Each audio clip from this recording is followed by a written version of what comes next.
Well, hello, everybody, and welcome back. And if you are just tuning in with me for the very first time, it's so nice to meet you. And I'm really glad you're here with me today. I am your host, Heather Carey, nutritionist, chef, mom, and a woman who has been around the block with food. I want to open up about real food in relation to health, weight, and our bodies so you can make peace with what you eat.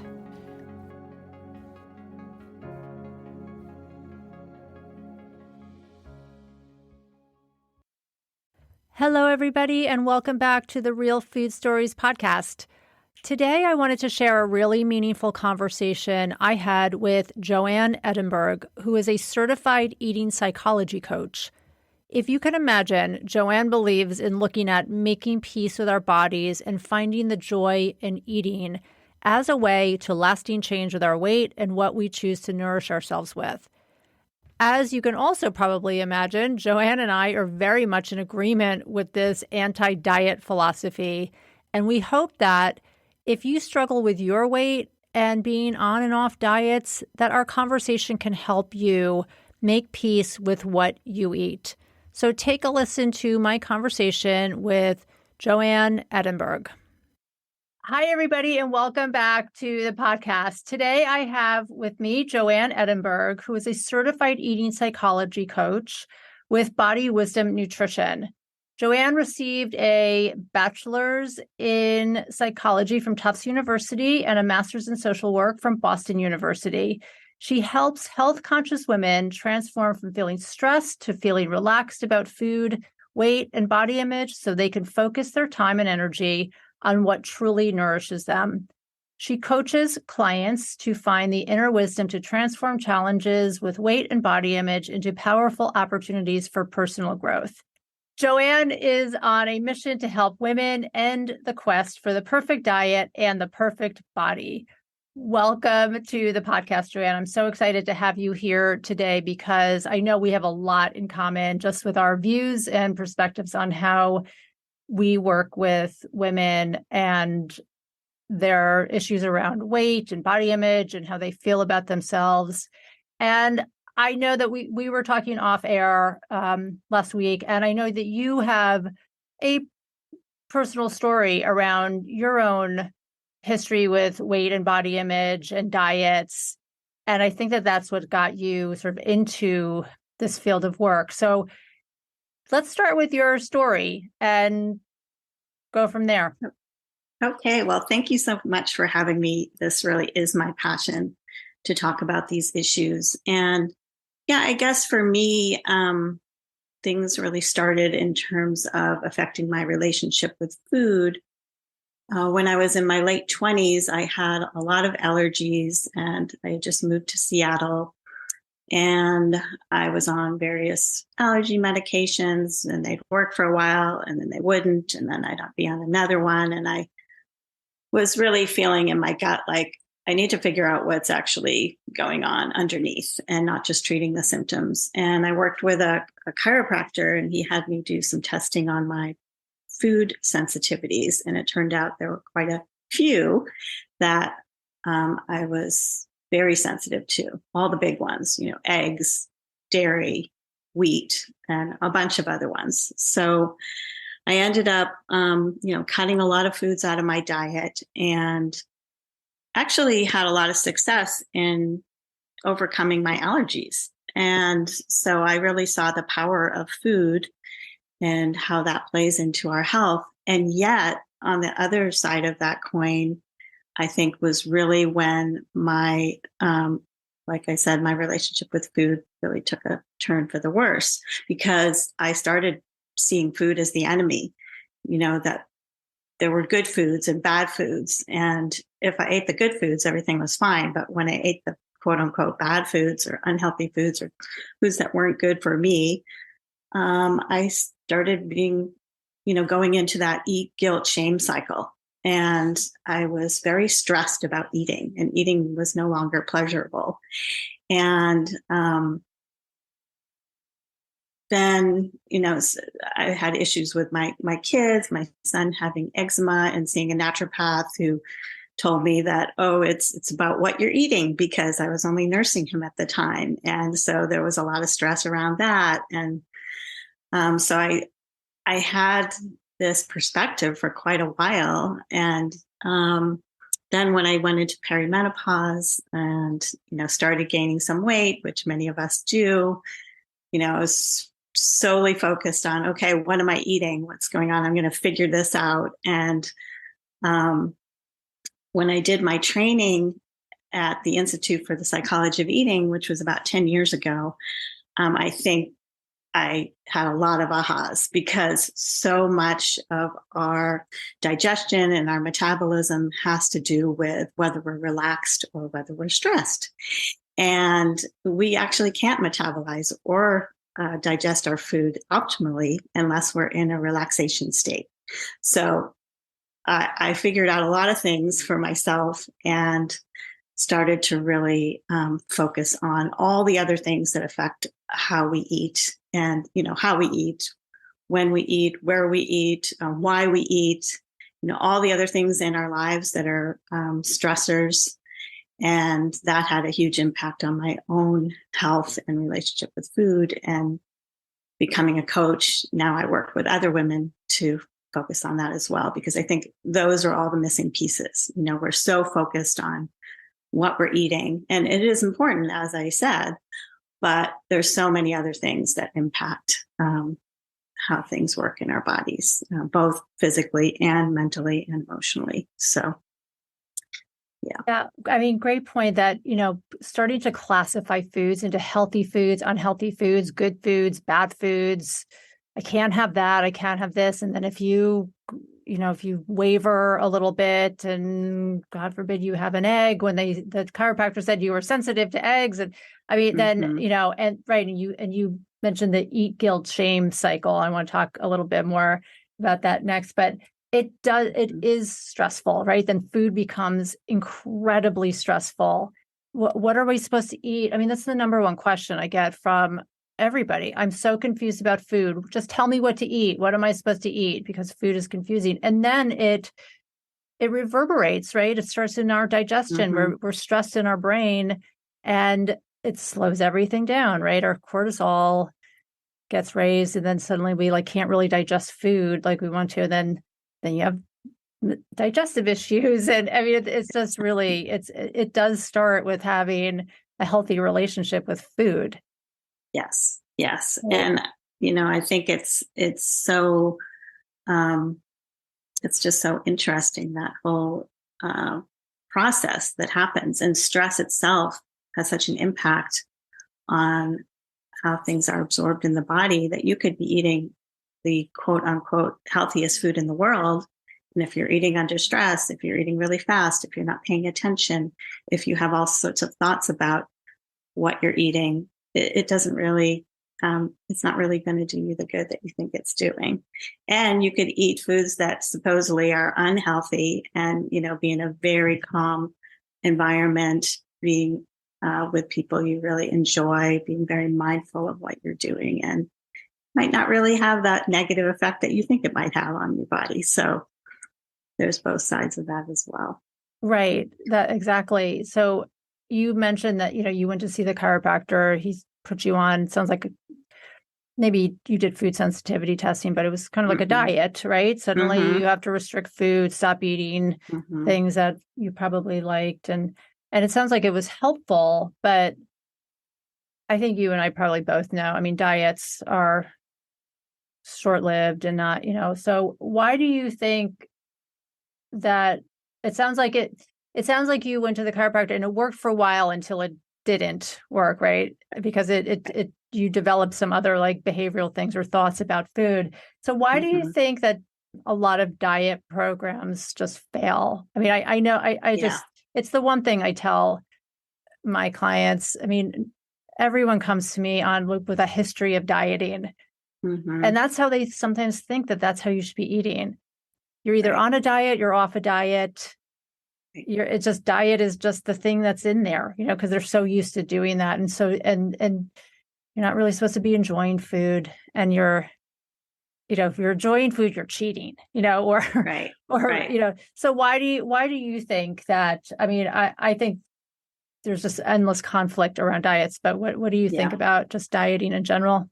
Yeah. I mean, I'm pretty much on the anti-diet bandwagon at this point. I've come full circle. And, um, when it comes to calorically restrictive diets, they absolutely don't work in the long term because, yes, you can lose weight in the short term by limiting your calories or how much you eat or how much energy you're taking in. But in the end, your body is meant to survive and it is going to fight back tooth and nail. And it does not like to be starved. And if you're not eating enough, it will start conserving energy. And, the more you do that, the yo-yo dieting just makes it harder and harder to actually lose weight. So it's a very poor strategy for weight loss. And in terms of other types of diets or restrictive eating, which might not be calorically restrictive, I think anytime that you are restricting and depriving yourself, again, the body's going to fight back because we don't like that. We don't like to be deprived of anything, psychologically, mentally, anything that we know this, like we have a huge need for autonomy, right? We want to be able to decide things. And when we're at any level being told we can't do something, we're going to fight back. And so there's a huge amount of power in food, in this case, when we can't have it. And that's all we focus on. That's all we want. And if we can kind of let that go and relax more about what we can and cannot eat, I think that power goes away. And that's what I found. I've become much less restrictive about my diet. I don't deny myself anything, actually. And people get really scared of that because they think I'll never be able to stop. And I think the underlying issue is that we've lost trust in ourselves. We don't trust ourselves to know what we can or we cannot eat or do. And I think that's the really crucial point of working on our relationship with food, is getting back to trusting ourselves. Because if we're constantly looking to the outside experts or other people to tell us what's best for us, we're never going to get to what individually is best for us, because just because it works for some people doesn't mean it works for everyone. And I think we're all unique individuals. That's why so many different ways of eating, quote unquote, work for so many different people. And they're opposite types of diets, from vegetarian or vegan to the carnivore diet. People that eat all of those diets do really well. Some people do. So we need to figure out for us individually what's best. And I think that's a process of experimentation and being curious, like shifting out of that mindset of being judgmental and like I need to fix my body and there's something wrong with me, to, okay, let's just get curious and try to figure out, I wonder what would happen if I, ate this particular way or eat this type of food or in this environment, really exploring that in a very compassionate way, I think is really the key. Like for me, that's what helped me transform my relationship with food and get to the point where I actually enjoy food. Actually, food is meant to be enjoyed. I mean, it's meant to nourish us. We can't live without food. So coming to a place where we can feel good about it and not feel guilty about everything we eat is really important. And not that it's not that it's easy, because all the messaging that we're getting from the diet industry and the weight loss industry and just in general, all the messages we're getting are telling us the opposite, that we can't trust ourselves, that we need to do these things, and that health equals weight, which absolutely is not true. All the research shows us that is not the case, but there are huge industries that are making a lot of money on these ideas. And so it's very hard to be swimming in this diet culture and not feel of course we're going to feel like we can't trust ourselves because we're getting those messages daily, constantly, everywhere.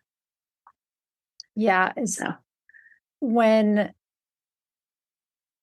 diet culture is so enmeshed in most women's lives that, yeah, you really are like swimming against the tide, to just say, I like food. I enjoy food. It's almost radical. I mean, sometimes to not, to hear women, especially in midlife, I think, talk about how they just like food. And I think, what diets get us to a point where we don't trust ourselves, right? You mentioned that before, that they're we lose trust in ourselves because we start to question, well, if I'm not following that diet, then how am I eating? It's called using your intuition, right? And using really, it's an inside job. It's not this Absolutely. external dieting.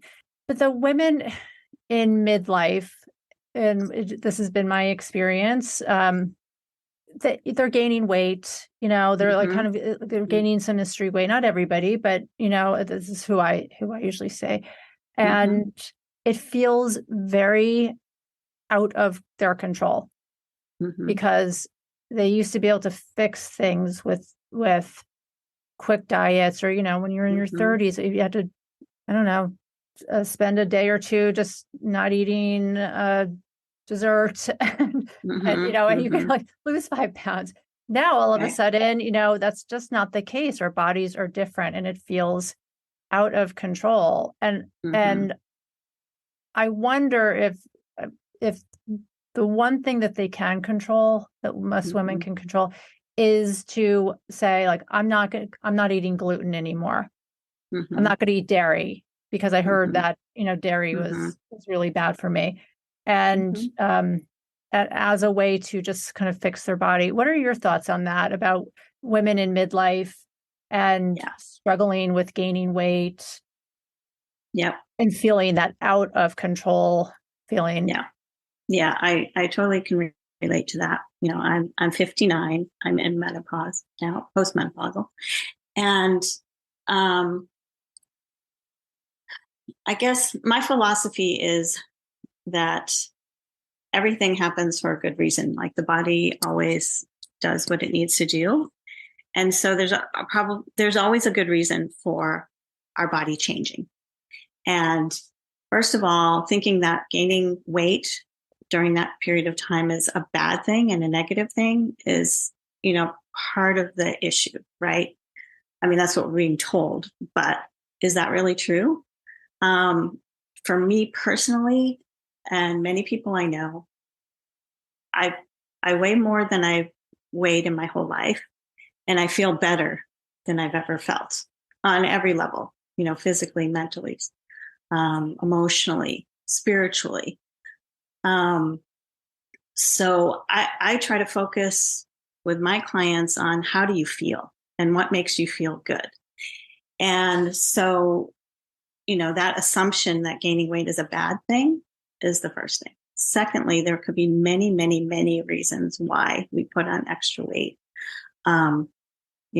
If it is actually, a bad thing, which I'm questioning that, but, weight can represent so many things, and stress is a big piece of it. So, it may be that we're at this time of our lives where we're not taking care of everyone else anymore. Like our kids are older, if we have kids, or we're focusing more on ourselves. Maybe we have a little bit more time for ourselves.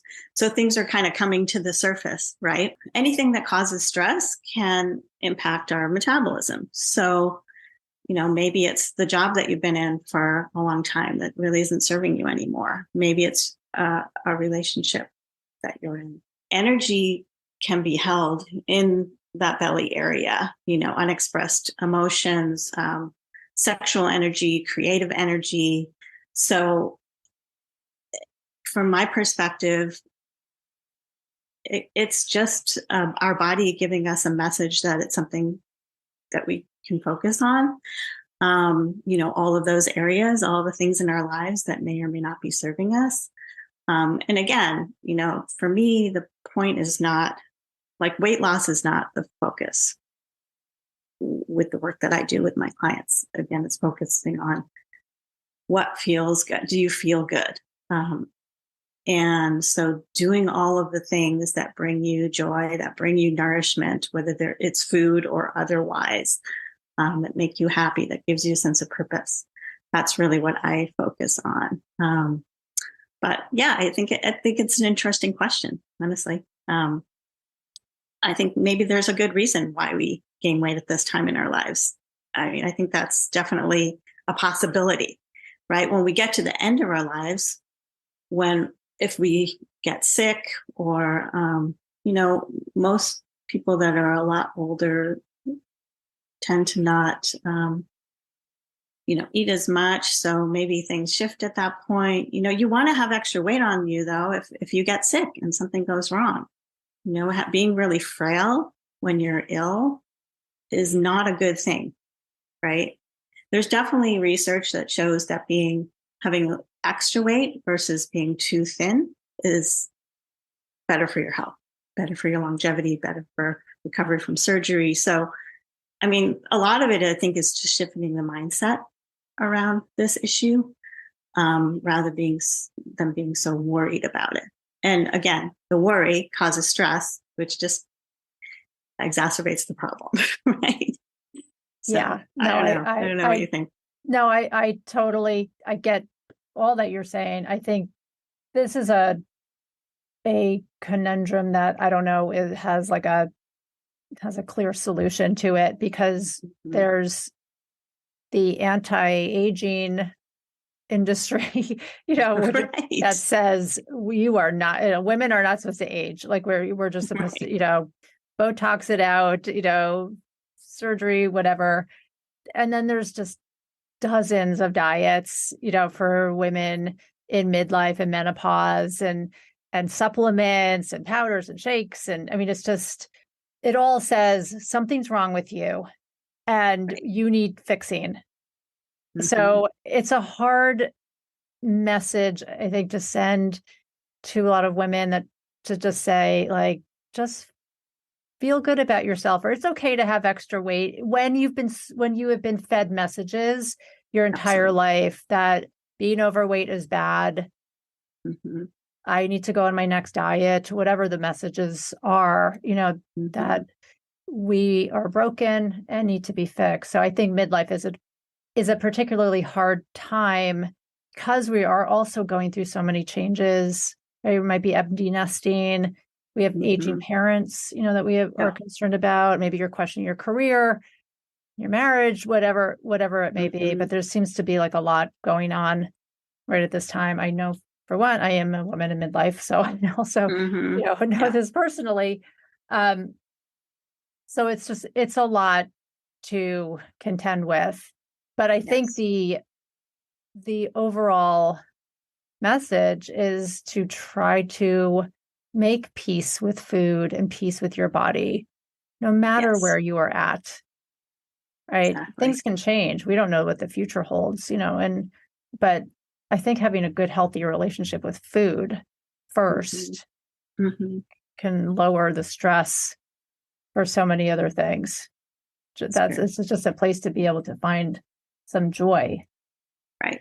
Yeah. I mean, it's a huge challenge. Like you said, the messaging is everywhere, and like around anti-aging as well as weight loss. And I think the importance of having people around you who have a similar mindset is critical, because, I don't know about you, but pretty much every day that I interact with people, especially women, I'm hearing people criticize their bodies and worrying about food and weight, and if they're exercising enough, or, at our age, are they doing enough weight training? And I mean, there's always something, right? That we're it's this perfectionist aspect. I know that's me, always trying to be perfect, trying to get it right, trying to improve myself. And there's good things about that, but being able to relax and let go a bit. I mean, this is the second half of our life. Like, how do we want to spend it? Do we want to be worried about those kinds of things, or do we want to be focused on what really makes us happy and brings us joy and nourishes us. And I think the more that we can put our attention on those things, the less we worry about our physical appearance. But it's not easy. And, having support, having a coach or having a group, like I do a discussion group on ditching diet culture. And those conversations are so nourishing because, you realize, okay, there's other people that actually have this same way of thinking, are trying to shift their mindset. And I think community is key, because you can't do it by yourself. I think it's really hard because, like you said, we're swimming in this diet culture that's giving us the opposite messages constantly. So, yeah, I mean, like I said before, I think it's it's almost like radical to just be okay with our bodies and enjoy food. It's like, if you're not complaining about it, something's wrong. Right. we're all like programmed to like not like how we look and want to change and how can we look younger, and it is kind of an uphill battle. But I think having things like groups and outlets for people to talk about it, to make people feel like they're not alone, is so important. It's the reason why I do my podcast. I mean, it's, I want to know, I want people to know that they're just not alone in what they're feeling about certain things that they might be ashamed to even talk about. So I had a question though about emotional eating, because I have clients who definitely contend with a lot of emotional eating, secret eating. They're maybe strict on the outside and they're doing things when no one's watching, and late night eating and everything. Why do you think that we emotionally eat? Yeah. Okay, this is a big question, and I have a lot of I know it's a big question. I have a lot of feelings about it. We could talk all day just about this. I totally but no, understand I mean, it. I don't think there's, just like I believe about our body in general, like emotional eating is not a problem. The problem is that the way that we think about it, we feel shame around it, right? If you think about just the term emotional eating, we're eating our emotions. Most of us never really learned how to be in touch with our feelings and how to express them normally, and healthfully. So we stuff them. And I know in my family growing up, food was love. And so it's a pretty common strategy when we're stressed and when we're feeling strong emotions that we're not able to express, that we eat, that we go to food. And so I think the way to focus on that is to really be embodied, to really be present when we're eating, whether we're overeating or emotionally eating or whatever you want to call it, because that's the only way we're going to get in touch with what's actually going on. I mean, most of us have strategies to avoid dealing with our strong emotions. And with food, it's perfect because we can focus on this every single day. We can't live without food. So it's a great one to help us address this issue of becoming more present with our emotions and really focusing on what we're feeling in any given moment. And so if you have a situation where you I just was emotionally eating, or I feel bad about that, or I was binging or overeating, whatever it is, even if you can't do it in that moment, to afterwards really think about, okay, I wonder what was going on there. Like, what just happened right before that incident? Did I just have a fight with someone? Am I having some problems at work, or interaction with my kids, or, it could be whatever it is that's going on, but just getting in touch with that.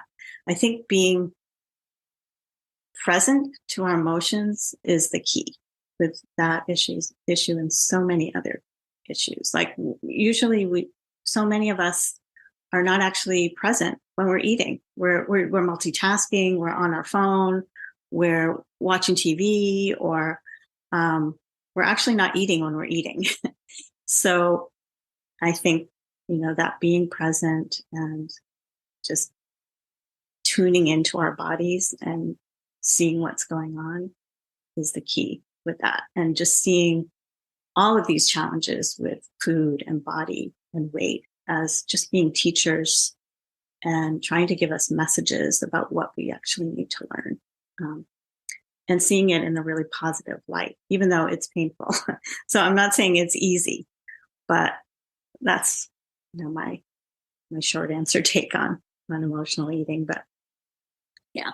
Yeah, I grew up the same. I mean, my food was love, was definitely a mantra. But food was also just coping. I going through a couple of really hard, traumatic things when I was a child, and learning how to like gravitate towards food and feeling very comforted by it. And I also had another side of my family that was, it was just food was love. I mean, we bonded over food, so there was the good emotions as well. Yeah, absolutely. But I also had to learn too, to take the emotion out of food. I mean, food was, to learn how to physically identify my hunger. And then that's when to eat. Rather than, I mean, we eat for so many reasons. I mean, we eat to bond over food, we eat to celebrate, we eat to, all those good things. But to not rely on food to help me soothe my emotions. Right. Yeah. And then I think, and it's not like it never happens. And, all people do this all the time. But I think you mentioned something, just having like the awareness, or just looking at, like, if it does happen, then to just look at it almost with neutrality, right? And I like to think of it as just like being curious about it, just taking a look at it, not getting mad at yourself or hating yourself or beating yourself up, or, it's just something that happened, and to forgive yourself. Absolutely. Right. And just start again. Right. I mean, all of the coping mechanisms that we developed for a really good reason. I mean, they protected us, especially when we were little, right? And maybe to some extent still to this day, right? So having that compassion is really important. And if you want to try to shift some of those strategies, I think the first step is just looking at it and see, well, why do I do this? What's the purpose of it? There's always a good reason. And maybe you're meeting a need. So are there other ways that you can get that need met? But maybe it's for comfort, or just even connecting with yourself. So yeah, there's a lot to be learned from it. Yeah. I mean, we can identify boredom. I mean, right. It doesn't just have to be these these deep, dark emotions, but a lot of the clients that I see, they're just bored. They're rewarding themselves at the end of the day, right? It's been a really hard work day, and I'm going to give myself eating, as a reward. Yeah. So it's multifaceted. Absolutely. Eating for emotional reasons, and then distinguishing how to then eat for physical reasons, because we definitely want to honor that hunger, right? And eat when we are physically hungry, and not ignore that. That's dieting, right? That's something different, and we don't want to do that. So, I mean, I think overall what we're talking about, there's challenges, right? With food and our body image and weight. And what do you think that this all teaches us, as we're working and trying to make peace with food? And just as a final deep question, what can this all really teach us? Yeah. I mean, there's so many things, but I think for me, I think self-compassion is a big one, right? We're so judgmental of ourselves, of other people. And I think weight is a perfect one to teach self-compassion, because if we can't love ourselves exactly as we are right now, we're not going to love ourselves later. Like if we are in that smaller body or whatever it is that we want to change about ourselves,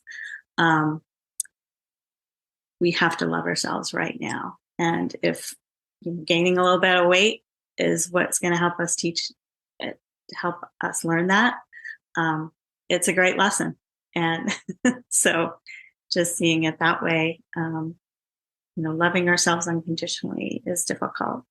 Most of us did not get that growing up, not to the fault of our parents because they didn't get it either.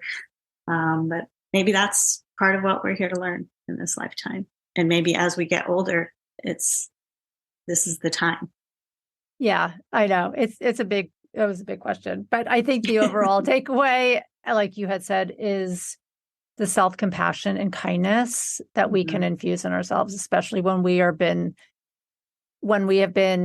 conditioned and programmed as women from childhood, being a teenager, to be very hard on ourselves, hard on our bodies, be on a diet, not like ourselves and how we look, what we're eating. So I think that is the ultimate takeaway, is to really try to cultivate some self-compassion for ourselves.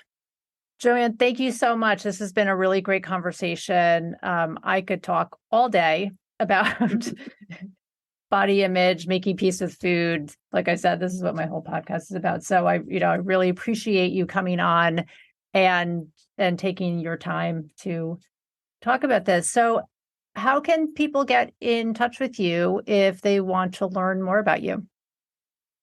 My website is the best place, and it's just my name, Joanne Edinburgh, JoanneEdinberg.com. And there's information about my one-on-one coaching program. I have a 12-week program to transform your relationship with food and body.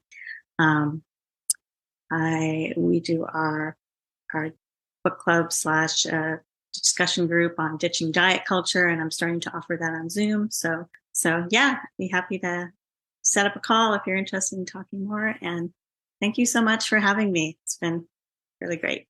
Great. Thank you so much for coming on. I will post all of those links in the show notes so people can access it that way. And again, thank you so much, Jan. I really appreciate it.